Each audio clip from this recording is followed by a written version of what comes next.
It's the year 2016, and popular culture is getting a little bit more nerd-friendly. Video games are popular and have merchandise in Hot Topic, and there are comic book movies coming out every other week, it seems, these days. How about Dungeons and Dragons, though?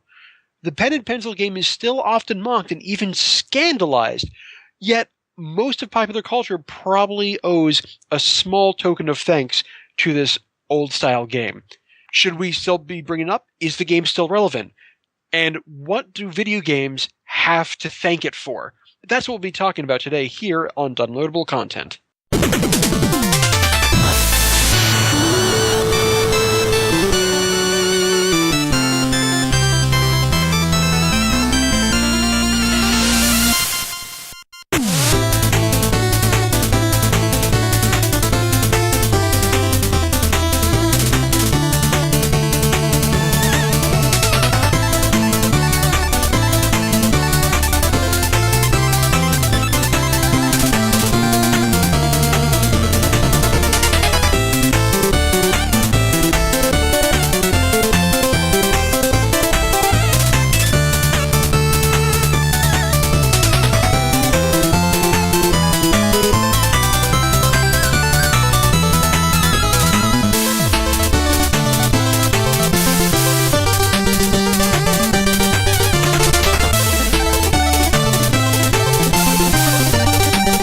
Welcome to Downloadable Content. I am Brian, and the voice you just heard was Wyatt. Guten Tag. Our co-host, Ron. Hey, everyone. And Nick is here some more. Hello! Back for more, but yes, we are going to be talking about the D&D connection to video games, something that is a pretty interesting topic suggested by Wyatt. So once again, he is going to guide the reins. He's going to take the host chair, which is nice. I haven't been in the host chair now for these last couple of episodes. It's kind of nice to almost take an episode off. But before I hand... Slacker. Hey, that's good every once in a while. So before I hand the reins back to Wyatt, just want to remind every one of you out there on the wide world of the internet that you can get every single episode of Downloadable Content on our shiny brand new website, www.dlcpodcast.com. Every single episode has its own iTunes link, YouTube link, and direct link if you don't want to go to either of those. You can leave us feedback. You can check out information regarding upcoming future recordings. Using the feedback, you can let us know if you want in on any of those recordings, or you can send us ideas, or if you have any questions, comments, feedback, let us know. It's all there on the Downloadable Content website. Again, dlcpodcast.com. So yes, we're going to be talking D&D and video games, and so with that, I will hand the host's chair over to Wyatt. So on to you. All right. Well, thank you very much for again letting me host. It was fun last time, and I know that one reason why I offered this as a suggestion was because I love seeing how things interconnect. Like why Victorian horror stories back, in Victorian London became popular, and, how things kind of generated. And one thing that I love in gaming culture is how you can kind of really see in most recent games where they got their roots from, like what was their inspiration. So we have a lot of, I know you talked about this recently, how there's a lot of pixelated games now and indie games, and they're making a resurgence because people really enjoyed that. And, kind of going back to the roots a little bit. But something that I feel like is forgotten about a little bit too much, or I really kind of want to make more of a connection to, is Dungeons and Dragons. I know that Downloadable Content is pretty much all video games, but I really feel like it's something that there's a lot there that can be talked about. So before I really kind of jump in with that, I think everyone here has at least played or tried Dungeons and Dragons, right? Yes, I believe so. Well, yeah, I've played in a couple campaigns, mostly 3.5. But that's the breadth of my experience. Yeah, it's like I started D&D. I was introduced to D&D with 2nd edition, and we don't talk about 2nd edition. No one talks about 2nd edition. And then we had had a little soupçon of 4th edition, but the edition that I am most familiar with is 5th. So yes, I think we all have a bit of D&D. Now, I think what's a little bit telling was let me see. I'm just hit 30 recently, and so I was not there when Dungeons and Dragons started, which was back in 1974. Which again makes it interesting because Dungeons and Dragons predates video games, and because of that, it's considered archaic by a lot of people. And why would you play, around a table instead of on a computer screen? And that's an argument for later. But I knew growing up, I kind of had a really long introduction to Dungeons and Dragons. I remember going to Boy Scout camp, and while I was going for a week-long summer camp, I had a friend who said that he played Dungeons and Dragons, and I've always heard good things, but it was kind of a secret thing because I was raised in a little bit of a enclosed Christian community, and sometimes Dungeons and Dragons was seen as a really negative thing. It was never really said it was a bad thing by my parents, but it just never was really, nerd stuff wasn't talked about. So I remember around Boy Scout camp, I asked, "Hey, how do you play? Can we play here?" And he said, "Yeah, sure, I know the rules." And he came up with, on the fly, a list for like 4 or 5 different statistics, and for every 5 points you had in the statistic, you got a penny. And whenever you had to make a roll with a stat, you'd flip pennies, and you'd be able to flip a penny for every 5 you had in that stat, and then for all the positives, that would see how well you did when you tried that effect. Now, anyone that actually has played Dungeons and Dragons knows there's nothing like that in Dungeons and Dragons. But it was an awesome system on the fly, so we were able to play at Scout Camp with no dice, no idea. I come home from it that summer, and I'm like, okay, this was awesome. I got to be an elf. I got to kill ogres. I got to save, infiltrate a castle and go on all these cool adventures. And I bought the starter edition to 3.0, which had just come out. It was my 9th grade year. I got the introduction set, and I got my brother to play it once or twice with me, and he liked it, but it was kind of didn't run along. And I started buying the books. And I was telling some of my really good friends, including Dan from our D&D campaign, Brian, about Dungeons and Dragons and how I really wanted to play. And all I got back was, "No, it sounds nerdy. Isn't that what girls do? Sit around and play pretend?" Those sort of arguments. Until my senior year, I finally got them to try it out. When they did, about every 3 weekends, we would hang out with either Dan's house or my house or my friend Chandler's house at that time, and we would stay up till 5 in the morning marathoning through. The one guy that called me a loser about this in 9th grade, he would show up sometimes, and he would actually create entire fortresses out of popsicle sticks for like a representation, and it just became this huge phenomenon. So my question is, why is Dungeons and Dragons still get a bad rap? Why do people still feel like they have a problem with it, or why is it still insulted by so many people? I feel like part of that is because of the early 80s, when it was the anti-religious movement of, "Oh, you're summoning Satan, and you need to have your kids not play D&D because they're casting spells and summoning Satan, and it's the exact opposite of what a good Catholic Christian wants you to do." And it's kind of like, no, it's playing pretend and using our imagination and cooperative storytelling with some degree of randomization. Some systems more than others. And I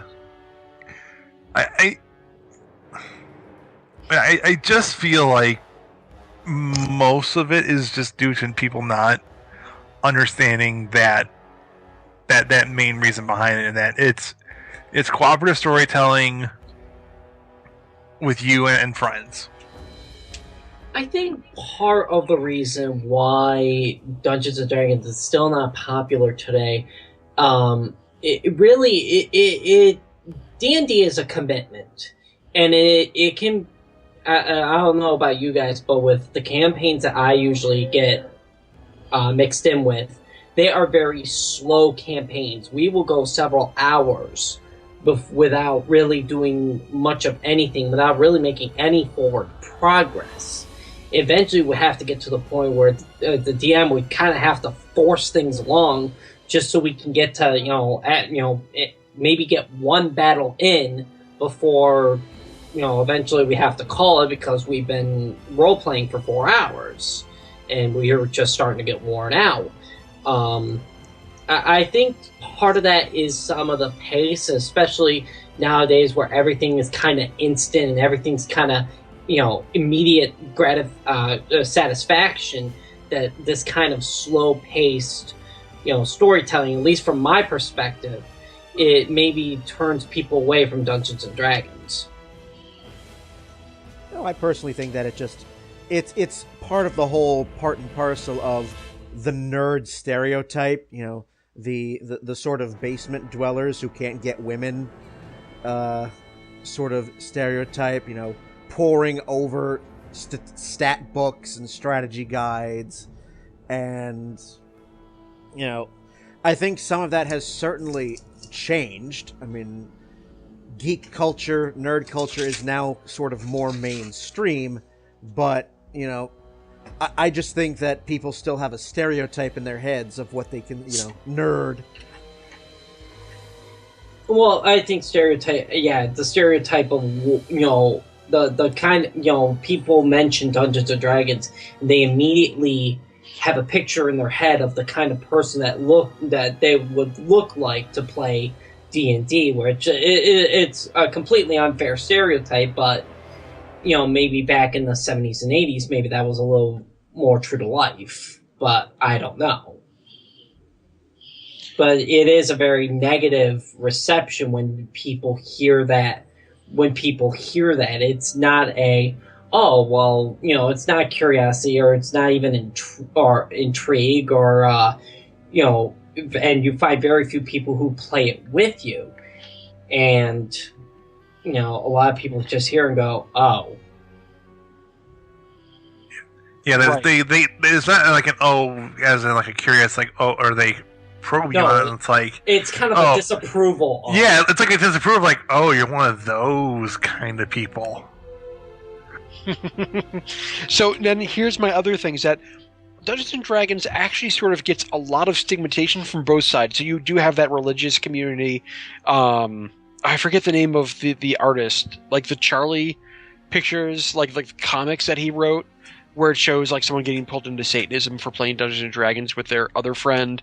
I can't remember the name of that artist at the top of my head, but you have that, and then you have, it's nerdy. It's obviously people that don't have a lot of large social life, and then you have the other side where you have people that are big into video games who kind of look down on it. Does anyone run into that when you play D&D? Not really. Not really. But the problem with that is, at least talking from this point of view, is, not just my D&D circle, but my video game circle is extremely small. So it's to the point where my video gaming circle and my D&D circle are one and the same. Yeah, fair enough. For me personally, I came from a video game background. I only came into D&D at the end of 3.5 into the beginning of the 4th edition lifecycle. And the main reason why I didn't want to get into Dungeons & Dragons initially was just the learning curve for it. In that, learning the rule system, learning the spells, how do spells work, how's equipment work, all the books and the reference guides and things like that. And I thought that was a really large barrier to entry compared to video games, which I knew, and sure, some of that carries over from like the mage can't use a sword or can only wear cloth armor. Those are also things that are in D&D, but it's just the perception of I need to learn a lot of stuff about the game before I can even sit down to play. And then sitting down to play is usually a group effort where you need to play with multiple people. Whereas with a video game, I can just go to Blockbuster, because those were around at the time still, plop down $5 and rent the game for a couple days and play that and beat that. The video games is certainly easier because, from both the social aspect, but also that all the equipment and spells and such, the game already figures all that out for you. So the only thing you really need to figure out is, oh, when do I cast, oh, I ran into the gargoyle, arrows are effective against it, use arrows. Just to point out, one example out. But it's all already just preset, ready to go, and it's very, there is still a learning curve, but it's a little more pick up and play than standard D&D, where you do have to kind of sit and really go through the system. And it is a lot of reading, it's a lot of studying, and yeah, it is a very time-consuming effort, even for beginner players, and that's why you almost need to have the people around to, just kind of help with preliminary builds. And if you don't have that social setting like I didn't have, then it's impossible to get into D&D. I mean, it's all good points. It's really kind of interesting, again, being in the 21st century, because Dungeons & Dragons has this weird place where, because of it, it's allowed for a lot of video games and sort of those ideas to have a platform to start being made on. Mm-hmm. But at the same time, it's already become outdated because of video games by a lot of people. I'm not saying for everyone. Again, I still run campaigns myself. It's just sort of that weird in-between. So I've had it on both ends, where you have some people make fun of you for playing the game because they think that it's too nerdy. And then I've had people who will go on about their favorite comic book character for 20 minutes, and then I say, oh, I've got to leave. I'm running Dungeons & Dragons tonight. And they kind of go, yeah, okay. That's nice. I just always found that interesting when you have different nerd subcultures or subgroups kind of get angry at each other. I mean, sometimes there's a bit of overlap. Sometimes the comic book fan's also a D&D player or a DM, and sometimes the video game person also does read comic books too, but it's really unusual, I'd say, to have someone that plays D&D, is a comic book person, does Dungeons and Dragons, plays card games, does board games, like an actual, like, an honest to goodness nerd, and not just a geek. Right. Alright, so I mean, I've kind of got some of the more negative things out of the way about Dungeons and Dragons. Maybe shouldn't have started there, but I always just find that really interesting place to start from, because I'm sure each of you guys can come up with the top of your heads a certain amount of video games that kind of owe their existence to Dungeons and Dragons. Final Fantasy 1. Yeah, I was gonna say you could name Final Fantasy and Dragon Quest right off the bat.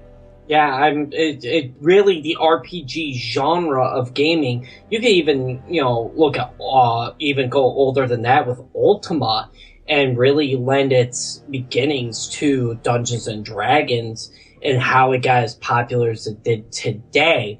Now, granted, DQ and Final Fantasy really took their own engines and then made it into something completely different, and a lot of people enjoy it for other reasons. But you're absolutely right. Without D&D, there is no Final Fantasy, there is no Dragon Quest, there is no Ultima. I mean, Final Fantasy 1, just to further elaborate, I mean, Final Fantasy 1, and well, this is true for the first 6 games, really. I mean, they were set in that sort of medieval high fantasy sort of setting. You had different classes for your party members. Even in the first game, in the first game, not everyone could use magic. Only your mages could use magic, and you didn't have HP. You had spell slots. Yeah. In the first Final Fantasy. For example, a max of 9. Yeah. For example, if you look at Final Fantasy 1, Fighter is quite literally the Dungeons and Dragons fighter. Thief is the Dungeons and Dragons thief. Black Mage is the goddamn wizard. White Mage is the goddamn cleric. Monk is the goddamn Monks. The only Red Mage is the person who's me. Red Mage is kind of a bard. Yeah, Red Mage is basically the bard. You're right. Am I missing a class? Nope, that's all 6 in Final Fantasy. Yeah. I mean, like, those are all almost literally copy-pasted from Dungeons & Dragons into Final Fantasy. Spell lists and spell slots and all. Right. And you have that as a starting point, and then, I mean, we go a little bit further, right? You have games like Baldur's Gate. Baldur's Gate, based literally on the Dungeons & Dragons 2nd edition rule set. Exactly. So you have Dungeons & Dragons moving into Baldur's Gate. Planescape Torment, which was probably one of the best RPGs ever on the computer, which was wonderful. The Planescape setting of Dungeons & Dragons 2nd edition. Exactly. So you have those sort of setups. Anything that was fantasy related, like you said, Ultima was a wonderful idea. You also have the Lands of Lore series. A lot of those sort of Might and Magic, where you had the 4 people first person view going through an going through a dungeon, kind of face first. All those kind of had it where you could build a fighter, you could build a thief, you could build a wizard, and you would go from there. What was one of the games called? That was something like that, Wizardry or something like that? Yeah, there's an entire series called Wizardry as well. Yeah. So. I mean, Neverwinter Nights is like the quote-unquote sequel to Baldur's Gate, and that takes place in the same world, but it's still the Dungeons & Dragons. I mean, it's the 3rd edition rule set instead of the 2nd edition rule set, but it's still fighter, thief, cleric, mage, or fire, thief, cleric, wizard, bard, what have you. Then you have all of the Forgotten Realms video games. Right. There's such an homage that has to be done to that sort of startup. And to kind of go back to the original, it was made originally in 1974 was when Dungeons & Dragons first appeared on the screen by Gary Gygax and others as well, to be sure. And when it came out, it was actually being made from a tabletop miniatures game called Chainmail that they were kind of working on. And they took it, and I believe it was Gygax first and Dave Arneson who said, what if we just took away the rules and made it so you could do whatever the heck you wanted? Yeah. The original idea, if memory serves, was they were doing like army skirmishes and battalion skirmishes in Chainmail. Yes. And then they shrunk it down even further into individuals. And then said, well, can we do a game of individual players against other monster stats and things like that? And can this be entertaining? And the answer was a definite yes. Partially because when they took the rules down to that base level, they kind of introduced the idea of role-playing into games. Now, obviously Dungeons & Dragons, the 1st edition, they actually made the race halflings. It was originally hobbits until they had to change it for legal reasons. So, of course, here's the cascading effect, right? You have Lord of the Rings, and then Lord of the Rings creates a new kind of place for fantasy literature, and it starts going there. You then have Dungeons & Dragons pick up the torch, and then a lot of people that have made video games and other board games look at Dungeons & Dragons as their original inspiration. So I always love seeing that sort of cascading effect in culture to see where it started from. But the really cool thing that Dungeons & Dragons did first, I believe, there's a lot of other RPGs, and let me just make a note to the listeners here. When we're talking about Dungeons & Dragons, I'm not exclusively saying that system is great or terrible or otherwise. I know there's hundreds of others, and I've played quite a few of them. It's the easiest and most iconic one to kind of use as an example. But what Dungeons & Dragons, I think, did first, and what did really well, was that you could come up with a character, and he was yours. It personalized it, which I think is kind of the beauty of Dungeons & Dragons and role-playing games on tabletop to begin with, is that you come up with a character and it is exclusively yours, and you create your story and you run through it, and you can do whatever the heck you want with it. You can try to go off the beaten path, you can have things change, and because you don't have a computer, you might have this entire 30-hour plot like you would have in a video game lined up, but then you have that one asshole player that's like, you know what? I want to try burning down the main village. See what happens. And suddenly you have the dungeon master go, well, give me like a few minutes here and I'll see what happens. And the entire thing changes. Yeah. To kind of further that point, one of the things I see talked about a lot in RPGs like modern day ones is character creation. You can change how your character looks, you can change the stats they are, the class they play, what have you. That came from D&D, guys. You could literally make that character in Dungeons and Dragons if it's like a fantasy world, and they can look exactly the same. It's just that previously we're just using our imagination. And if you're really good, maybe you had an artist friend that you could describe your character to and maybe get an actual character portrait drawn. Right. It was had that wonderful thing of being so customizable where you could always have, something that could be changed or modified, which was the beauty of it. And I find it funny that as we've evolved into video games, that's one of the strengths that D&D still has, and we'll get to that. It also started to let you explore other worlds, so you had other versions of tabletop role-playing games that started coming out. One of the most famous ones would be Shadowrun, which was the game which takes place in the future, but you still have elves and orcs, and they're in this weird sci-fi where you could be hackers, but you could also be wizards, but you're living in downtown Seattle. It just had like a ridiculous amount of stuff that you could do. And I'm sure you've got other ones, GURPS, Fate system.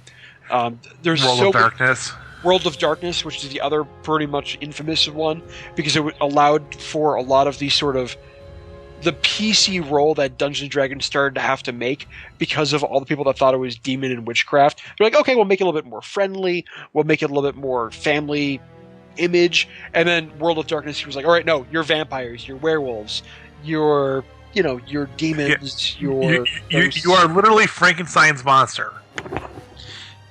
Yeah, and go have fun in this kind of dystopian world. So it let you just explore whatever the heck you wanted and go off in any direction that you wanted to. Video games allow you to do the exact same thing in some ways. So you have less character control, but you also get a lot more kind of freedom in terms of not having to know as many rules off the top of your head. You don't have to have as many people around you typically. And you also have a lot more visual freedom, right?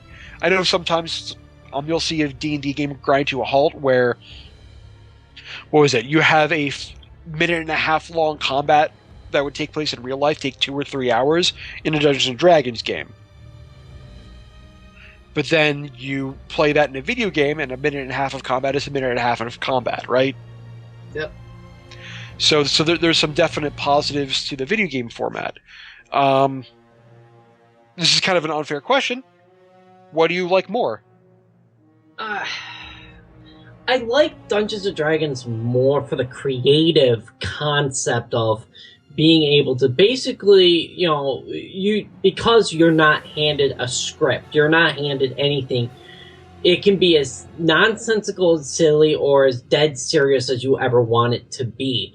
As far as ease of use, I like video games more simply because, I can just pick up an RPG whenever the hell I feel like it. It's already all set, ready for me just to pick up and play and go.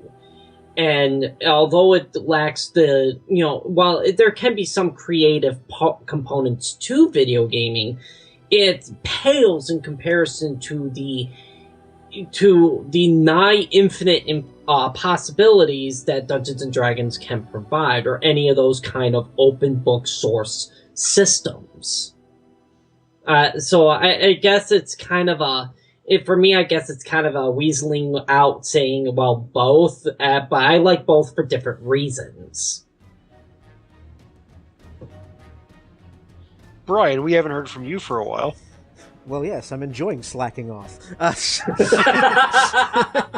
Wake up, old man. Go have a coffee or something. No, I'm not asleep. I'm just like, hey, I can do other shit. I'm sorry, where were we? No.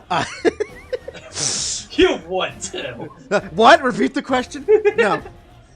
Well, I think it's, I do enjoy, I enjoy video games. I think it's my playing so many RPGs just felt that D&D was just a natural progression. But it's interesting to note that the two vastly different. I mean, I've noticed that in our games, Wyatt, that, you have an RPG in a video game, it's so quick, but yet, how the hell does combat last 3 hours? Right. So, which one do I like more? I don't really have an answer for you. I like both for different reasons. However, depending on who you're playing with is also a big contributing factor to your enjoyment of D&D. Like, in every game that I have played, you always have that one person who, when it's their turn in battle, take 50 years to decide what they're going to do as they weigh every single social, geometric, and political possibility of every single action that they may or may not take.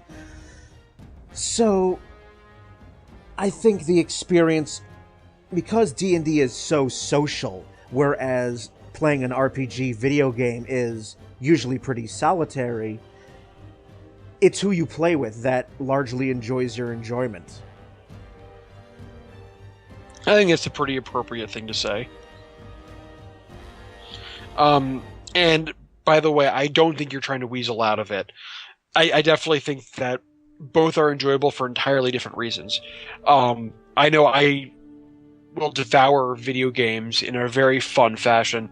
I've been really enjoying playing through Bloodborne, for example, just to name one off the top of my head. I really enjoy that I get to jump into this world that is grim and dark, and I can just kind of test myself against the system that the developers and the computer have generated for me, and there's kind of a set amount of rules, and I don't have to worry about that. I just have to worry about surviving and coming up with dealing with my own individual character. I don't have to worry about plot or dialogue in a lot of the same ways. I can just kind of appreciate for what it is. I can turn it on at 2 o'clock in the morning. Destiny, I can do the exact same thing. I know that's a massively multiplayer online shooter, which is a lot of fun. But again, I can open up at 2 o'clock in the morning and play with some random people from China or Japan. Or Europe. Or Europe, and murder my way through Saturn to save the universe, and it's wonderful. However, I can still remember specific moments and specific fights that I ran back in college 10 years ago. And that when I see my friends, like for a party or otherwise in the future, every so often, they remember a joke from that campaign. Someone makes the joke, and suddenly we're all right back around that table remembering those moments. So for me, I love video games because it's fun, it's a great escapist way, and you can go on these stories entirely without a lot of... there's still brain power involved, to be sure, but it's very much letting the system kind of take you, while in D&D you invest a lot into it, and I've had a much longer-lasting sort of positive effect from those sort of games, where I've been able to build friendships around it. I don't think you've ever had Mary or James on this podcast, Brian, but the joke always is that they got together because I got them to play D&D next to each other, and now they're married. I have heard that. So, I know that's kind of how they met. So, because of that community base, yes, you can definitely have the game go wrong for Dungeons & Dragons or any other RPG system. You can have it where the rules infuriate people. You can have it where you have that one player who can be the rules lawyer, or you can have that one player who takes too long for the game, or you have someone who gets sick and the game falls apart. But the experiences you get out of them, I feel like I can have a much longer effect, and can also have kind of like a higher reward because of it. And that's I think, an excellent point. I mean, this is the game that you are running currently, Wyatt, the 5th edition game. This is pretty much the first campaign that I have ever played where it's going to go to a complete beginning, middle, and end. which, thank you. You're welcome. And this campaign has been, even though we've been going about this for over a year now, there's some pretty memorable moments that I will always remember about it. James and his penchant for blowing up the fucking boat, for example. Hey, I've got this explosive acorn and I detonated it on the boat. Oh well. Or Mary constantly using her druidic powers to turn into Yogi, or Eat people, or Smokey the Bear. Dan being Dan. Or me rolling a nat 20 and killing a skeleton with a rapier. So you have all of these pretty memorable things. And at the same time, you can have some incredibly memorable moments playing a video game RPG. I mean, some of the greatest moments in video games, the opera scene in Final Fantasy VI, for example, or a lot of the cutscenes for Final Fantasy VII. One reason why that game, I think, is considered to be one of the better ones. I'm not saying that's the case, but I think one reason why that game is considered to be so amazing for a lot of people is because the first time they had 3D CGI, and so a lot of those moments got burned in because they weren't used to that sort of phenomenal experience. Exactly. So there's a lot of enjoyment and memories that can be obtained through both, and I mean, for somebody as social as myself and you, Wyatt, D&D is a wonderful, social experience and bonding experience, or potentially friendship ruining, depending on the DM. So it's. I think you very much agree, and with that. Because it's got a lot more negatives, but it's also got a lot more positives because of kind of the system, because it's so much more human-based than a lot of video games. You have to sit around the table, or for us, Skype, if they're far enough away, which I think is important. So here's my question, and it actually kind of goes off of what Brian said. I know a lot of people love D&D because of how memorable it can be. Does anyone feel like there are certain video games that capture the same love and appreciation for those longer moments, so you can remember particular experiences in a video game like you do in a particular game of Dungeons and Dragons? I know one example that we already mentioned are particular cutscenes where there's a big plot twist. So some of the Final Fantasies, like Final Fantasy VII or other ones, where they manage to have those great moments that you're going to remember for a very long period of time, or when there's a plot twist and that gets memorized. Anyone else have any other ideas? This is probably a more recent one, but the Mass Effect games in general, a lot of the cutscenes are usually ones that you, the player, can choose to interact with in some fashion. Probably one of the more memorable ones to me is in Mass Effect 2 when you're leaving the Collector base after you blow up the Baby Reaper, and the Collector is kind of like, you can't stop the inevitable, and your Shepard character kind of goes, no, we're damn well going to try, and like the base gets left to get blown up as you see the Collector get like removed from its possession from the Reaper that's out of the galaxy, and it kind of gives you see that like momentary scene of like realization of what's about to happen. Right. Nick, you've got any? Unfortunately, I really don't, as far as like from a story standpoint. I think the only things that would really stand out for me, in terms of what makes something memorable or maybe even unmemorable, would be, say, the Baldur's Gate series, or anything with a huge open world with a lot of exploration that can, really can help or hinder sucking you into that particular world. I think as far as like that, that said, in the world building aspect, the one that would and we just got talking about it just a few hours ago, is the Pokemon series, where that kind of world build can suck you in, draw you into it, and that for me is a memorable experience of going through and exploring because you want to explore, not because you have to. But as far as like individual story moments, no, they're really nothing springs to mind right then and there. I kind of see it more as this is the story that they tell, and yes, it can be very powerful, but it doesn't stick with me. No, not necessarily. All right, fair enough. I've got one, if you don't mind. Sure. I've got one to add here. Another game in which you can basically mold your character and your story as you see fit. What about Skyrim? You know what? I was going to kind of bring that up as an idea based off of what Nick just said. Skyrim is kind of a single-player D&D in a lot of ways. Yeah! It really is, because, I mean, once you get past the introductory quest, you are free to do anything.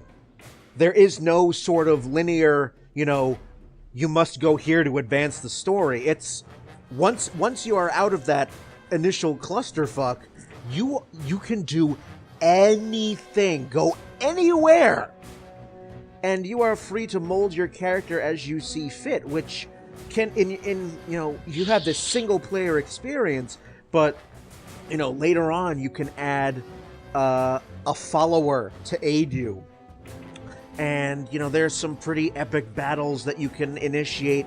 You can choose whatever side quests or main quests you want to do. Like, some of the main quest battles are pretty epic, like the battles with the main antagonist, the dragon Alduin, which can be pretty fucking epic.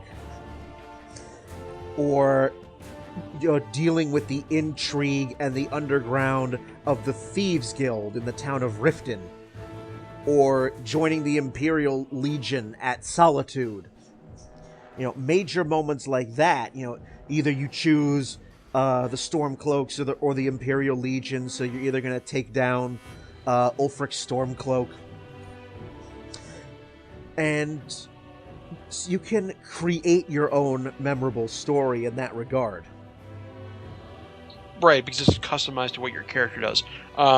Mass Effect can do that in the same way. I'm just kind of bringing up what you guys have kind of already said, because if you play through all three games, some of the choices you make in the first game change it in the third game, so you kind of get that sort of feeling of cause and effect, which is, I think, some of the most fun of tabletop role-playing games, where it is you who causes the changes, where it is because your character was able to destroy the Goblin Den, or you were able to find out who the vampire was in the town. You can have a very good dungeon master 2 or 3 games later, or even maybe a few years later, kind of bring up that same world, and you're saved, or you suddenly have a group of survivors from that town who take in your new heroes because they're, that town was saved.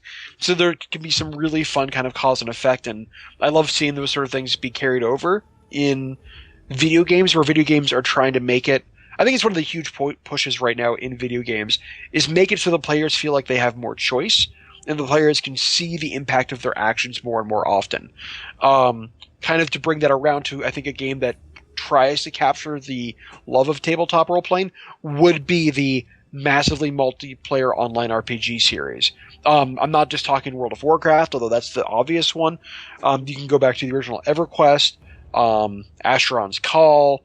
There's hundreds or dozens at least that you can choose from for where people log on, and they won't even actually play in the world, so to speak. Like, they won't actually go on quest or otherwise. You'll see a lot of people where there's role-playing servers where they sit around town with characters they've made in this universe, and they talk about their adventures, and they talk about having their experiences of what it's like to live in that world. And for those of you that know me, I have done that for quite some time. I remember in college, I ran a guild in a role-playing server, and because of that, and because I had these interactions with friends that were just outside of, hey, let's run into this dungeon and murder everything, I grew very close to a lot of them. For my wedding, I had one of them send me a whole bunch of dice pouches that they make as sort of their side business. They sent them to me for my presents for the groomsmen. And I've also met with some friends from Texas, actually, who I met through this online, by playing World of Warcraft with them. We met in New York City, and we walked around, and I showed them what New York City was like, and we had a great time, and we stay in contact, via pen pals, as it were. So you definitely can have that player connection because of a push towards player choice in video games, and also towards there being more multiplayer options where you can kind of create a more vast multiplayer world. Another thing that I know that happens is any game where you kind of have control of the story, or you feel like you can put your personal touch on it. The one that I've been playing recently is XCOM. And anyone that's seen Sprites and Dice will talk about this, where when I play XCOM, it's a game where you can have permanent death to any of the heroes that you are playing through the game with. Same thing with Darkest Dungeon, actually, which is another good example. And what's great about that is what I can do is I name all of my characters after my friends in real life. And then I will text my friend at 2 a.m, "Hey, Brian, so you just died horribly due to gunfire." All right, fine, whatever. You can have that happen. I had this great event, which happened 2 or 3 years ago with the original XCOM Enemy Unknown, where I took all of my friends from college campus because they played Humans vs. Zombies together, and I'm like, "Give me your name, I'll put you into the game." And I took down like 20 or 30 names, and I played through on a mode where you can't save. So any mistake will cause a permanent death. And I started just parroting back, "Hey, so my friend Mike just died due to sniper fire. Meanwhile, the other one was rezzed as an alien zombie and is now eating the rest of them." I had a comment thread that lasted 3 months and had over 120 comments on it by the end of that. I had about 30 to 50 people following it and asking and also betting on who would die next. So I can remember specific missions from a video game because I was able to invest and kind of add player agency. Well, that's interesting. Yeah, so I mean, there's a lot of different ways where a lot of the really cool things that happen in Dungeons and Dragons and tabletop games can be put into video games in a more containable bag, but it's usually just one of those sort of positives on its own. So like for Mass Effect or Final Fantasy or Skyrim, it's that great single player feeling of feeling the consequences and choices of your actions. You're following a good plot, but you won't have the same multiplayer experience. For World of Warcraft, you'll have a great multiplayer experience where you can kind of generate stories and feel like you've gone through some trials and tribulations with your friends, but you don't have as much freedom of control. So there's a lot of back and forth on that.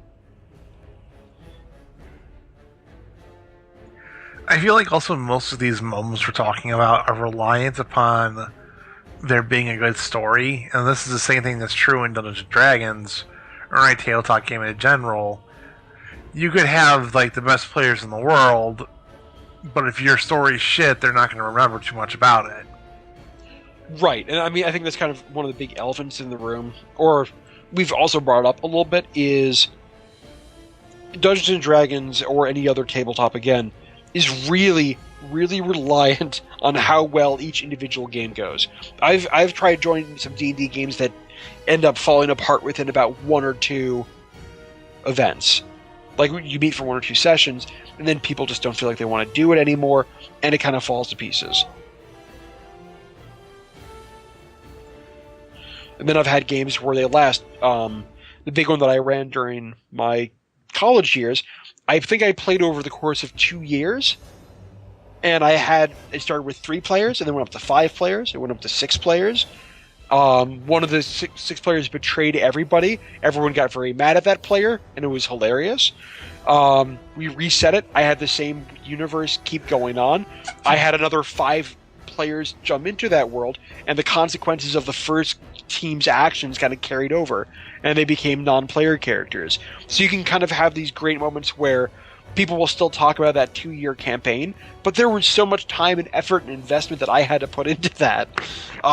To make it last that long. And then I've had D&D games where I know I played with 2 or 3 friends, but it never went anywhere. So, it's kind of a positive and negative. I'm going to ask a question now that might make people angry, or might be something that's interesting. Is Dungeons & Dragons and tabletop RPGs, are they obsolete? Or do you think they're getting more popular? From your experience. Well, all you have to do to go to PAX to answer that question, I think that, I think one of the big draws for me, and I think, the short answer is I think that Dungeons & Dragons is catching on more because overall, again, the whole geek culture, nerd culture, that's becoming more and more accepted. I also think that the requirements needed now to play D&D it's much easier to access.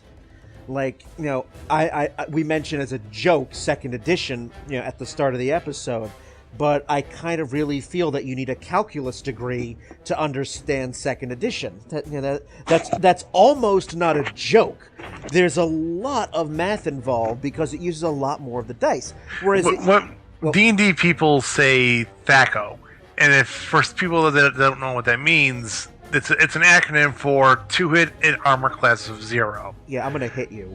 Yeah, and basically what you're saying is I need to roll a particular number to hit an armor class of 0, but there's such a wide berth of armor classes available in 2nd edition that went from like negative something to positive something, and you wanted as low a number as you could get. Yeah, and it was just, in 2nd edition where, some things high numbers were good, some things low numbers were good, or high numbers were bad, and I'm just... Now you have 5th edition where it is basically almost exclusively the D20, and it's, okay, what do I roll for hit?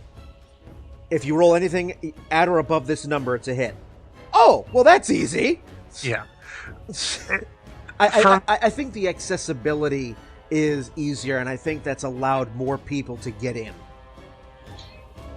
That is my answer to your question, Wyatt. Fair enough. And that's actually kind of an interesting thing, is a lot of people have been trying to figure out, can tabletop RPGs keep up with the particular new kind of faster-paced life?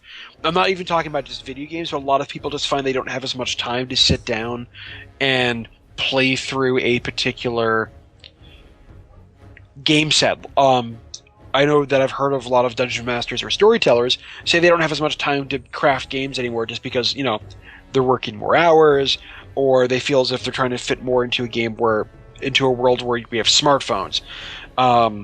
At the same time, there's more tools to kind of get together. So I know, I've played D&D games through Skype, which was something that wouldn't have been possible when I first started playing Dungeons and Dragons. And when I went to PAX, I went to one or two where they talked about the history of RPGs and where they think they're going next.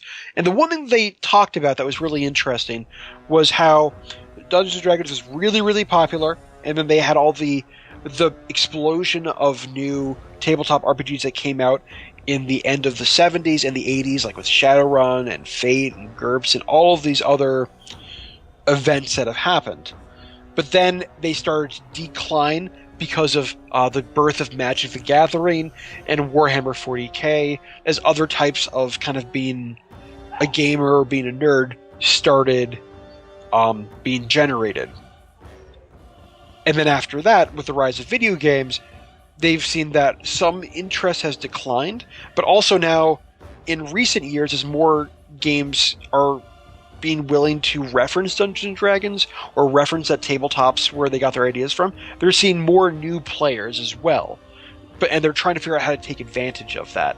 And one thing they're trying to figure out is how can they make the game easier and more accessible, which 5th edition is definitely worlds more accessible from 2nd edition. And at the same time, I know of some people who say that 2nd edition is the best edition. Purists. Yeah. Generally speaking, people will be loyal to a particular system due to familiarity with it, also due to customization, where it may be easier to customize a character for a particular concept or combat style in mind in second edition than it would be to try and do this character in 3.5 or in 5th edition.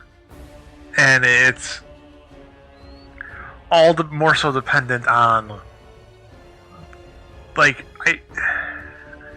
for me specifically, I like creating new things. Being an artist, I feel like that's kind of in my blood. And for me specifically, the number of things I have imported over from 3.5 to 5th edition are not minuscule. Like, I've imported over entire races, entire classes, things that aren't even official, don't have any official product for them yet. I've brought over, and they're probably balanced. But that's the thing, is that if it's not balanced, well, I can fix it. I can tweak it. I can make sure that, hey, this thing is just as strong as the fighter, or fills its own unique niche. And bringing that actually back to video games, I mean, you can do that same sort of customization and world building and getting your character. Another recent example that I think is inspired by D&D, Dragon Age. Yeah. Oh, yeah. Which, by the way, Dragon Age has its own RPG system now. Yeah. Yeah, I mean, you said you asked Wyatt if you think tabletops are RPGs or game. Look at all of the games, all of the tabletop games that have been inspired by D&D. Games like Descent, Pathfinder, Arkham Horror, which it doesn't use the D&D rule set, but it takes that sort of the polyhedral system, brings it to the Lovecraftian universe. So games like that. Oh, absolutely. I think that's all really good points. And what I'm trying to figure out is one thing that happened that was really interesting. Let me go to here. D&D tried going from 3.5, which was considered to be the most popular and the one that kind of caused a resurgence of it at the end of 1990s and the start of the millennial. That's the edition that most people know is edition 3.0, and then the updated rule set, which is 3.5. They tried doing something brand new with 4th edition, and most people hated it. And their idea behind 4th edition was to make it feel more like a video game. They simplified down the rules a lot. They made it so the abilities, every class had very particular abilities. So, if you've played any sort of tabletop, you'll know that fighters oftentimes don't have as much that they can do in combat, but they're really good at just hitting things. Meanwhile, wizards will have a massive laundry list of rules that they can choose from, but if they know their craft well, they can break the game. And if you blow on their toe, they're dead.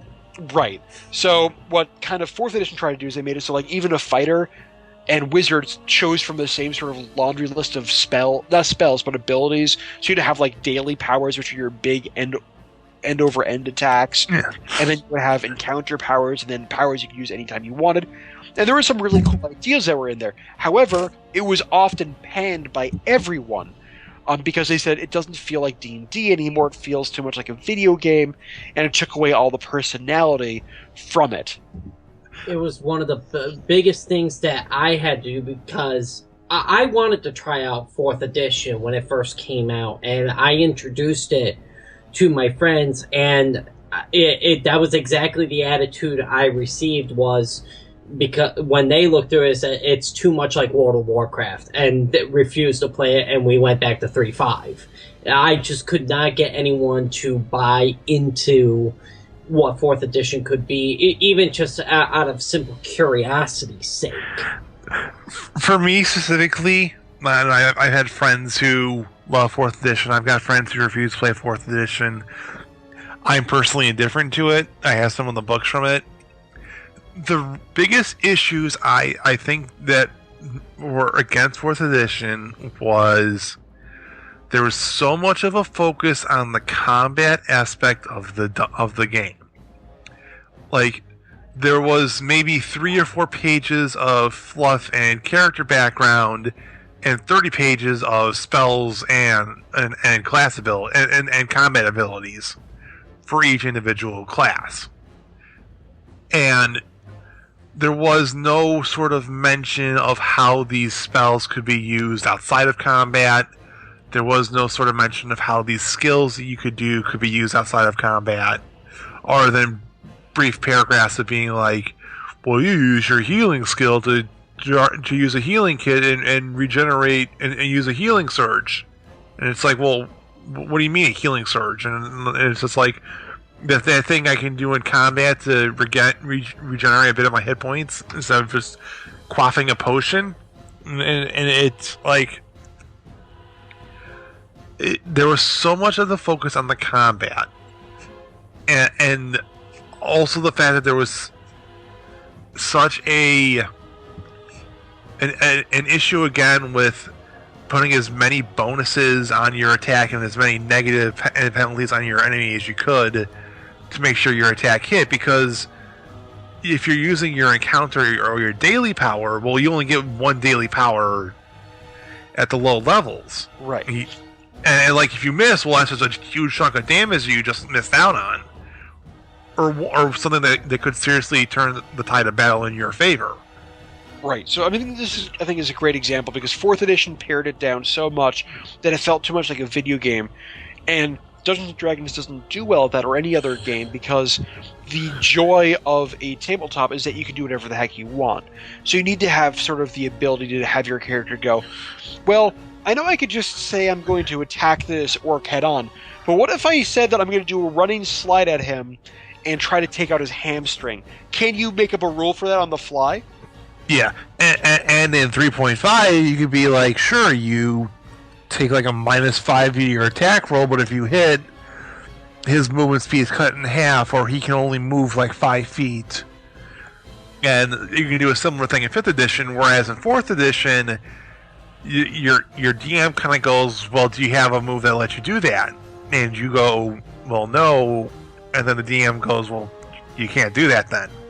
You can only do what your character sheet said you can do, and that's A, bad DM, and B, a showcase of how many people perceive 4th edition. There was no creativity perceived from your abilities. It was all just like, does this ability do damage, or does this ability inflict a stats effect on my foe? And there's no mention of, like, for example, the wizard spell Prestidigitation, where in 3.5 and 5th edition, it's kind of hand-waved to be like a small, minor magical effect. Well, in 4th edition, it was listed to be like, it makes a noise, or like a small hand clap or something like that, and it is like clearly defined, like it does A, B, C, or D. It does not do E, F, G, or H, even though in other editions it could do E, F, G, and H. Right. No, I think that's a pretty good point. I think at this point we're going to take a very quick break, and part 2 will be a very quick wrap up, because I just have only 1 or 2 more questions left as we try to kind of find the balance between, this older style of dice rolling and the controller grabbing, keyboard using, new fancy video games. Well, back in my day... No. All right, I'm good. With that, I guess we will be right back.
All right, we are back talking about Dungeons and Dragons and video games and where they may connect or where they should. And I realize I kind of want to cover just one or two last big questions. And before we do that, I have a small one for everyone here on the panel. I know I was kind of talking about how there's more than just Dungeons and Dragons. It's the most identifiable name that kind of is used almost like a purview. You know, when you say you're going to go use a search on the internet, you say Google. So it kind of has a little bit of that sort of same thing going on. Poor Lycos. Or Ask Jeeves. Web crawler. Oh, man. You just threw me back to like 13 years. Back in my day, we used Netscape. Anyway. And we liked it. And we liked it. So, you know, and on a more serious note, one thing I want to bring up is, let's do some shout-outs here.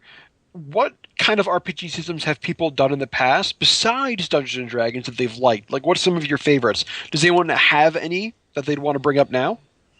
I can only name one because it's the only other one we ever did, and that's not Dungeons and Dragons.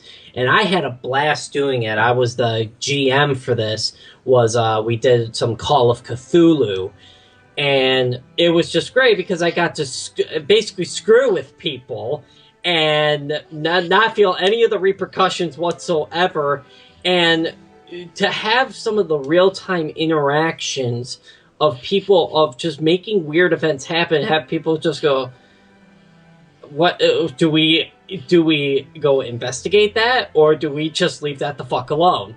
Case in point, we were doing one of the basics of, you know, Call of Cthulhu, and the bed was supposed to move and vibrate and supposed to make a lot of noise. My party ended up deciding that they wanted to investigate it. And the notes say very specifically not to check out the window. And one of them insisted that they want to check that goddamn window and nothing was going to stop them. So I'm trying to think to myself, like, well, I got to do something because there's nothing interesting about the window, and I'm supposed to let them know that, you know, you're not supposed to be anywhere near it. So I decided to move the bed and whack the player with it and knock him out the window off the second floor onto the cold ground. They immediately shut the door, barricaded it, reinforced it, and said, never again. I told you. He then got back up. He somehow lived. Got back up, grabbed a shotgun, and shot the bed. And then, just for added visual effect, I decided to have the bed bleed because, you know, reasons. And it was a nice, you know, damage to their insanity score, because that's really what you want to do. Your characters are dead. Do you have your second set of characters? They're right here. Good. They're dead too. And insane. Oh, yeah, that's fun. I know that there's something called, I did it once, Drunk D&D, or there's another name for it, where pretty much you have the DM or the players randomly generate like 20 to 30 characters that are all level 1. You put them in a dungeon where everything will kill them, and you just see how many you go through, or if you can get out. That sounds awesome! And you can also turn it into a drinking game, so every time that someone loses a character, take a shot. Oh God, there's a guy who's honestly, you know, not the greatest D&D player you ever met in your life. He would be wasted by the time we were done. Right. I mean, that's one great thing I think about any tabletop system is that, like I said, my first time playing was playing with pennies on a randomized system. We still called it Dungeons and Dragons, but it was a good place to start. How about for either of you guys? Have you played anything else besides Dungeons and Dragons on the tabletop? The only other one that I have played was with you, and that is End of the World. Oh yeah, that was only for a few minutes. What do you think of that? I know it was very brief. Very brief. It was used to fill a lull, but very interesting to not only have a zombie outbreak at a Ren fair. Yes. But it was a pretty simple, easy to pick up sort of system. and one that you really didn't need to have any sort of advanced knowledge of the rules or how the game worked. It was just very quickly make your character sheet and just go. Absolutely. I know that one kind of downside of Dungeons & Dragons is that it's very much a fantasy-based setting. And, you can obviously tailor it otherwise, but it's sort of made to be a fantasy-based setting. And there are so many really fun other RPGs that are out there that will allow you to do something different. So one of them is The End of the World, which is a new one done by Fantasy Flight Games, and there's 4 different books for it. Each one is a different type of apocalypse. So there's the zombie apocalypse. There's one where the ancient deities have come back. There's another one where it's aliens or the rise of the machines. And it's very much these apocalypse scenarios where you play as yourself, and that can be a lot of fun. So I imagine, let's see, the 4 scenarios. You said the zombie apocalypse. Right. Old gods. I'm assuming nuclear fallout. It's got to be in there somewhere. Well, what they have is that in each book, each of the 4 books kind of has all the basic rules, which are very basic on purpose, and then it kind of gives you scenarios and gives you rules for different monsters based on the scenario. So in the zombie book, which is what I own, there's 5 different types of zombie scenarios. One of them is Night of the Meteor, which is literally the original Night of the Living Dead. So suddenly all the dead start coming back to life. You have the one where it's a little bit more like 28 Days Later. Then they have a really fun one which is based off of voodoo zombies. And it's a whole cult of voodoo worshippers that are taken over by making both real zombies and also the ones where they just mind control people. So then you have the one where it's all about the ancient deities, and there's one where Ragnarok is happening. You can fight Fenris. It's not going to go well, but Fenris is taking down the middle of New York, or whatever other city you choose it in. Or you can have it so the Cthulhu gods are back. So it's kind of like different variations, but it lets you do whatever the heck you want, which can be fun. Interesting. Do you have any over there that you'd like to share? Well, again, Ron? Ron's asleep. No, I was thinking, sorry. World of Darkness, I mentioned that briefly. Shadowrun, you mentioned. There's some diceless systems. Amber.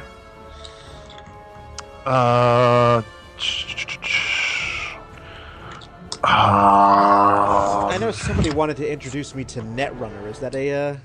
Yeah, that's like a Shadowrun type thing, if memory serves. Netrunner is a card game. Okay. It might be Shadowrun. Yeah, Shadowrun is that great kooky mixed up of just 80s tasks. 80s cyberpunk plus like Magic. Semi-futuristic.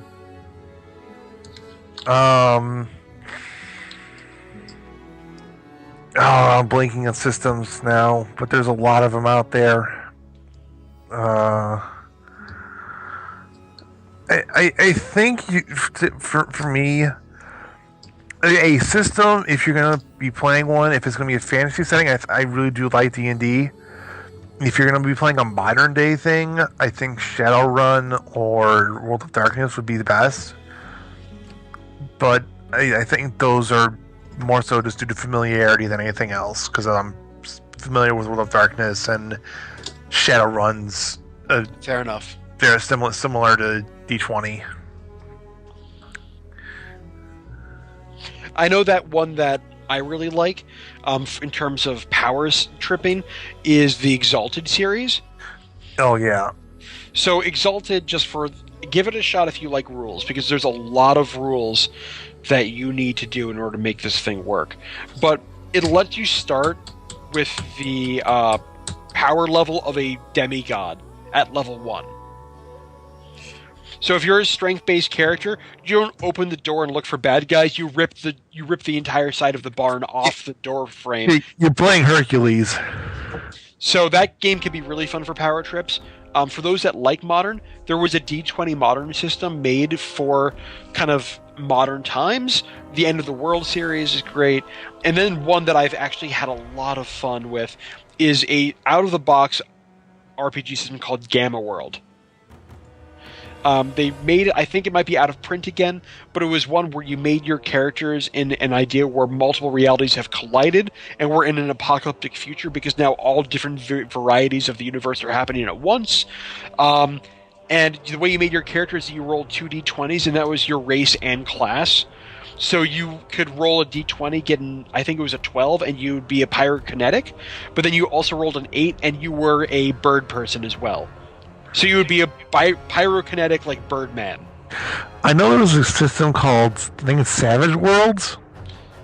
Right. That's kind of like a 1920s, 1930s, like Indiana Jones type. Yes, you're right. Type setting, where it's like it's that sort of like, I don't want to say modern day, but it is more modern-ish, and it's relatively rules light, I want to say. Right, and I think that's kind of the point I wanted to get to here, is that there is so many different other types of games besides just your basic sword and sorcery. So check them out, see what you find. Moving on, I just pretty much have two major questions left. One would be, do you think D&D is getting easier for other gamers to get into, or harder? Or D&D-like games? Due to becoming more mainstream, I feel it's easier, just because, as much as I'm loath to admit it, like Big Bang Theory, they do D&D on that, and there's a lot of like haha funny moments, but that's like comedy sitcom stuff, but it's still getting it out there and not putting it in a negative light. What about Will Wheaton's series Tabletop? Yes, I think that's a huge element. I'm going to have to argue with you on Big Bad Theory, the Big Bang Theory, because I think that show more just mocks gaming in general rather than kind of brings any positive attention. I agree, and I think they take it in a mocking, but it's not so much meant to be like a derogatory sense as much as it is just haha funnies that they're trying to get laughs for. Fair enough. But again, I'm not a fan of the show, so I can't really comment on it because that's not something I regularly watch. Gotcha. Nick, your thoughts? Nothing really to add to outside of what Ron just said. It just seems like to me, D&D just seems like it's as approachable as it was back then, and as it is today. It really feels like it's not any easier or more difficult to get into it. I think if the idea of a fantasy role play combat with some combat in it appeals to you, then you're going to do what it takes to get into the game, whether it's easy or hard to approach. Fair enough. Yeah, and as I said earlier, I think if you already, I mean, I do think, as I've said, that with the the slow gradual acceptance of nerd culture and geek culture, that and it's becoming more accessible. I think more people are getting involved in it, and of course, if you already are, say, somebody who plays video games, then I feel that it's a natural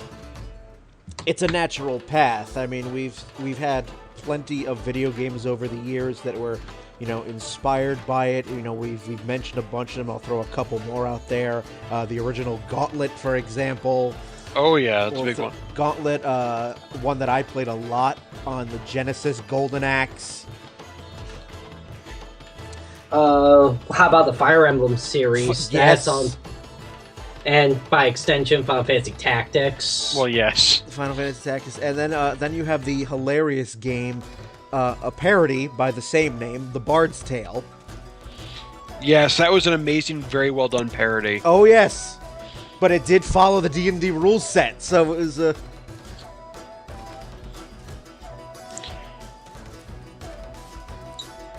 So, I think that's something that's interesting to see if it's becoming more or less popular.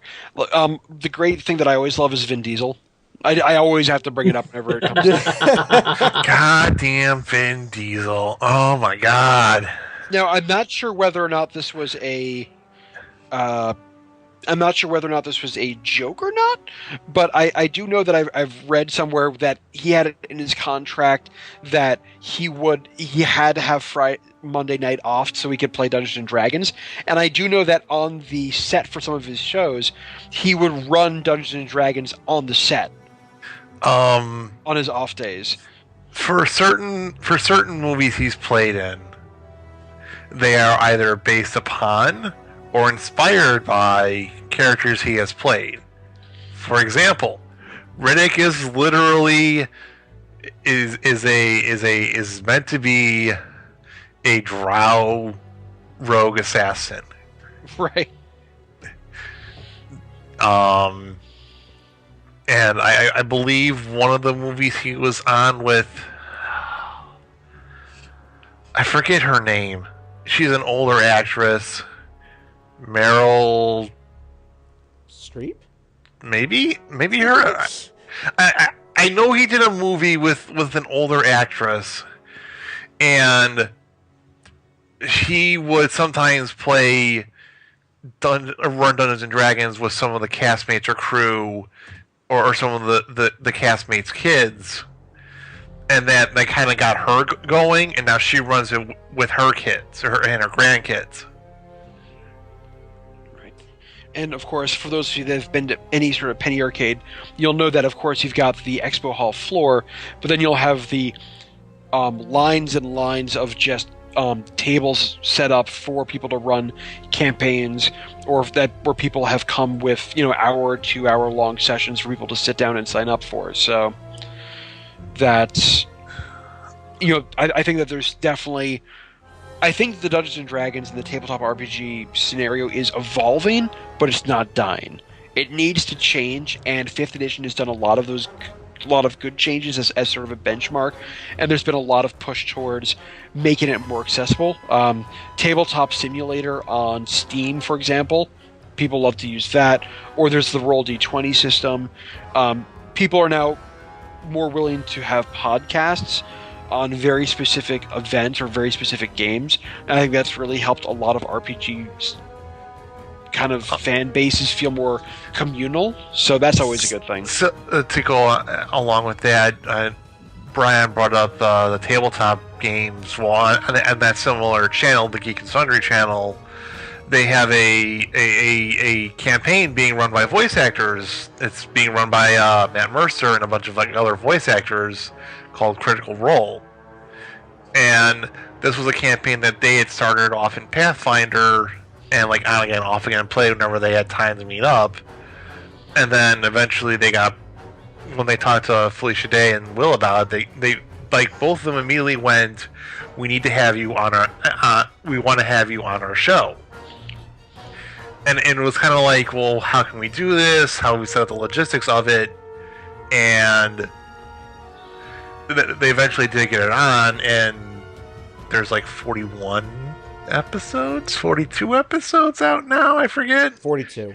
Yeah, and it has exploded in popularity to where they're getting so much fan mail and gifts being sent to them, to the point where they're like, stop sending us stuff. Seriously, if you want to benefit us in some way, donate to charities and stuff like that. Yeah, give to Extra Life or Doctors Without Borders, things like that. But yeah, I do see that on occasion. I am on Twitter. I follow a couple of those people. I mean, Mary McGlynn, who I know from Silent Hill. Obviously, Will Wheaton, because everyone follows Will Wheaton. They had on Matthew Mercer, who was Shepherd, male Shepherd. They had on who was Corey Matthews' brother in Boy Meets World? Oh, I know. Oh, I know who you're talking about, but the name is. And he's voiced Ron Unstoppable and some other characters on some Disney shows. He was on for a couple episodes. They had an author on for a couple episodes as well, I think, who was a fan of the show, and just they brought her on, and she had a lot of fun with it. But in general, it's just like the publicity of it. It shows the amount of good that can come out of Dungeons and Dragons. Just like the interactive storytelling, the exciting moments, the tension of success or failure, hinging on a die roll, that sort of thing. Will Friedel, that's his name. Yeah, Will Friedel, thank you. I love the internet. Anyway. Instant information! Now, on that note, I'm glad that, a lot of tabletop RPGs have been seeing this nice resurgence. A lot of people said that 2015 is sort of the year of the board game, and I guess tabletop has gotten a little bit more of a push because of that. If you could take one thing from video games and introduce it back into a tabletop RPG, what would it be? Or if you could take one element of your of tabletop RPGs and bring it into video games, what would it be? Because I feel like, again, these are two very different but both equally liked ways to play a game. It's just a matter of, can we make them both better, because now they kind of live hand in hand. I can immediately think of when we play any tabletop or let's just break it down to Dungeons and Dragons. We always have the element of humor in everything we do. I mean, we're all of us are just wise guys. We all just, there's no real element of seriousness in it. I mean, there can be, but we're always there for a laugh. And I want to see some of that more in the video gaming world as well. Of, yeah, you can have your serious moments, but sometimes you just need to sit and have a laugh too. And I know there are some games like, Deadpool that does that it's, just a whole bunch of laughs combined with good gameplay, but I just feel like a lot of games just try and do this overly serious stuff and kind of forgets, hey, we're here to kind of have fun. Alright, I guess I will jump in next. We mentioned earlier that, playing a tabletop role-playing game can be incredibly time-consuming, and in today's era of instant gratification and everything fast, something I like, and I know a lot of fans, this is a battle system in video games that you either love or hate, and I personally enjoy it, and that's the active time battle system that Square made very famous with Final Fantasy. As I said, I don't like, one of the things that I don't particularly like when I play D&D is that I always have that one person who takes eons to figure out what they're going to do with an action. So it's something that I'm actually going to try to incorporate in some way when I begin running a D&D game, in which I'm only going to give players a certain amount of time to decide what they want to do. And if they take too damn long, something not nice is going to happen. So you're kind of taking out the pause button. Basically, yeah. That's a really cool idea. It's something I'm going to experiment with and see if you see how it works. It's like when bowling got a shot clock. It's like... When the hell did bowling get a shot clock? You didn't know this? No. That was incorporated a couple of years ago. Yeah, you only have a certain amount of time before you gotta throw the goddamn ball. Well, okay, fine. I mean, you're only 10 feet away from the start of the lane. How much standing do you need to do? But yeah, it's, and actually, since I'm planning to start running 2 games simultaneously, in the other group that I'm going to start a game with, they were asking me a lot of questions about, how I'm going to be doing the time thing. And, if we're in the middle of doing an action, are you going to cut us off? I said, no. I said, the time limit is only going to be how long you have to decide on a move. Once you have decided on that move, then the timer stops, and you are free to play out the move. To aim it and make sure you don't get friendly fire or hit as maximum as many things as you can. Yeah. So, because, I mean, yes, I know that there is a tactical element and a strategy element to D&D, but, you know, I do not like games like Final Fantasy Tactics. Sorry, Wyatt. I know. I do not like battles where it's a freaking chess move. I'm like, come on, move. Yeah, because, you know, realistically, the enemy's not going to sit there and go, are you going to hit me yet? You're still thinking? You're still scrolling. Suddenly you see the enemy playing hopscotch. Yeah, you're still scrolling through that menu? All right. Just use fire 2. All right. No. Move! So that would be the one thing I would incorporate from a video game into a tabletop setting to pick up the pace a little.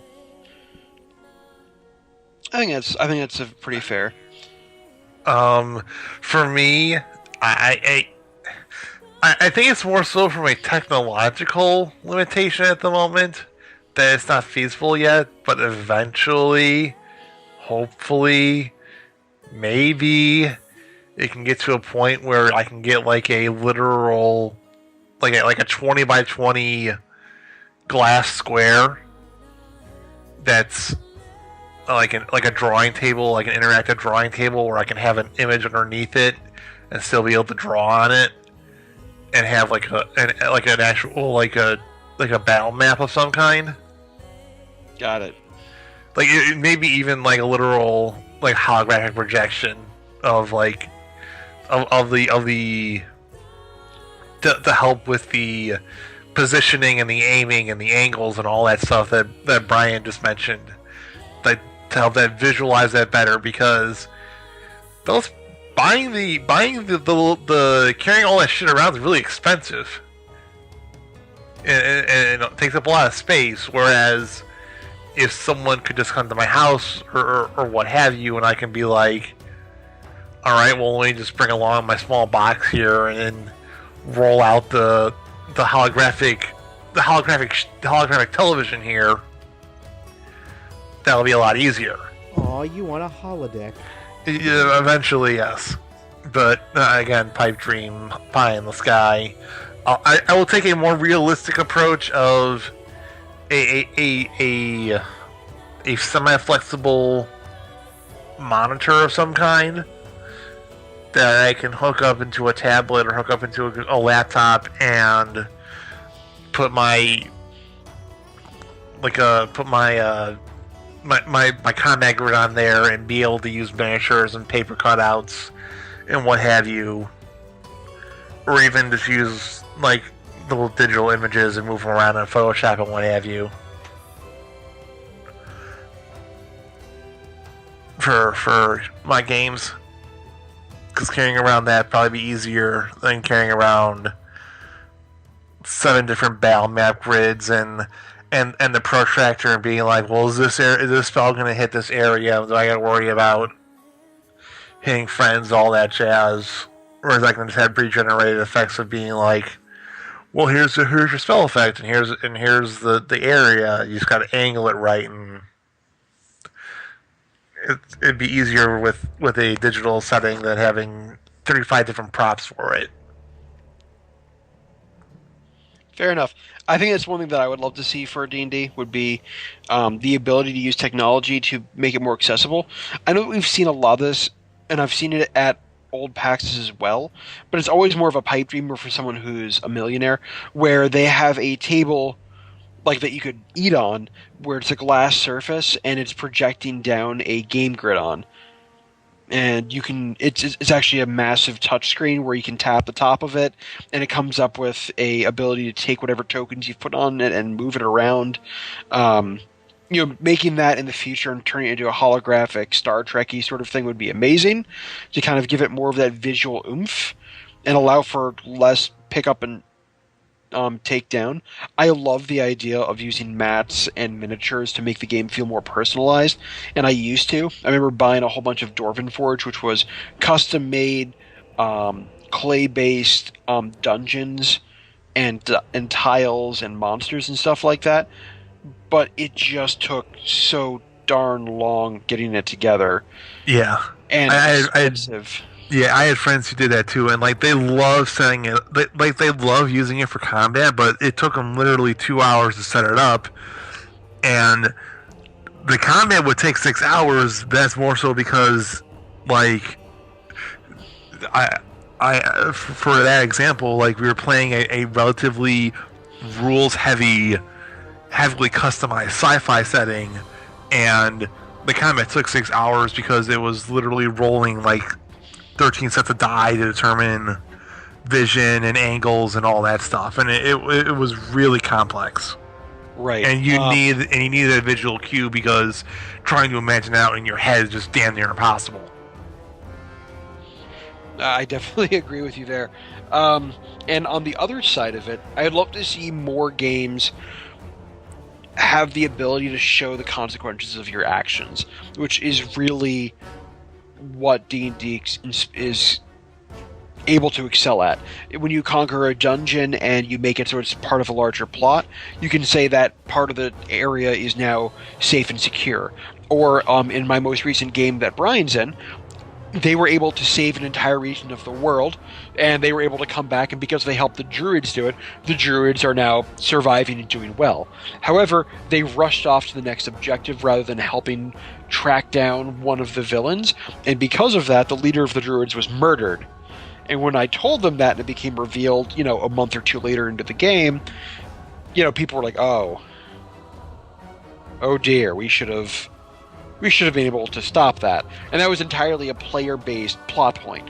I'd love to see, maybe not even just, I know that open world or having open infinite combinations of a video game are impossible due to coding and all of that, but something that I've seen in World of Warcraft is, it's called phase zoning, where you'd be able to go into an area where there was nothing but monsters, and you would do a few quests.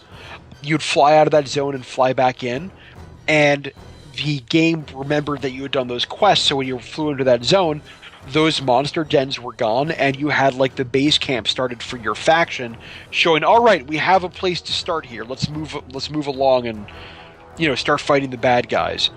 Where you can kind of see the cause and effect of your actions, I feel like is a really, really good place to be in games, and will add a lot of that sort of memory or the ability to kind of really appreciate a plot. Mm-hmm. I guess, and like you mentioned, the reverse of what I want to see. I guess seeing more freedom in the sense of what the player can do. Like we're like similar to like the Skyrim, this idea of, sure, there's the main story, but you can always just go and decide you just want to run it in and have like the game adjust to that, I guess, to provide you with new scenarios that may occur while running an inn or running a bar or something like that. Right. And I know that some people really enjoy playing D&D to have that ability where you don't always have to fight, but you can always negotiate your way out of, or you can actually become more of like the manager of a town and use the town instead. So it'd be really cool to see more games have that option. I know that's what the Fable series was supposed to do originally, which it failed horribly at. It succeeded in some ways that was revolutionary at the time, but yes, it did fall flat from its major goals. So, it'd be interesting to see if that changes in the future. Anyone else have anything that they want to add in terms of Dungeons & Dragons and video games? Because with that, I think that's a good place to leave on. I think I'm good. I think we covered that pretty well. All right. Well, in that case, thanks for listening. Dungeons & Dragons and any other tabletop RPG, if you haven't played it, play it. It can be a very long experience. It can be one that can sometimes go wrong because of player error. you have to invest in it. But because of the time that you invest, it can be some of the most fun and memorable gaming you have. When you do play it, you might be able to also appreciate games more that are on your console or on your PC, because now there's less investment you have to make. You realize how much more goes into the design from the game developers, that they've kind of crafted this world for you. I know that after I've run a good D&D session, when I go back to playing Destiny, or if I go back to playing through my most recent run of XCOM, I'm just happy that I get to sit back and relax as the plot, comes through and comes to me. So I do want to just kind of end on that note. If you play video games, why don't you sit down with some pen and paper for a moment? If you like pen and paper, next time you open up a video game, take a look and see maybe where the inspiration came from. The two kind of go hand in hand, and I'd like to see that more in the future. Well, there you go. That's a pretty good sentiment to leave with. So, with that said, thank you, Wyatt, for your idea and hosting this episode. I think we got some pretty good discussion out of it. So, and if you want more of that, you can check out Wyatt's website at Sprites and Dice. What is it? Spritesanddice.com.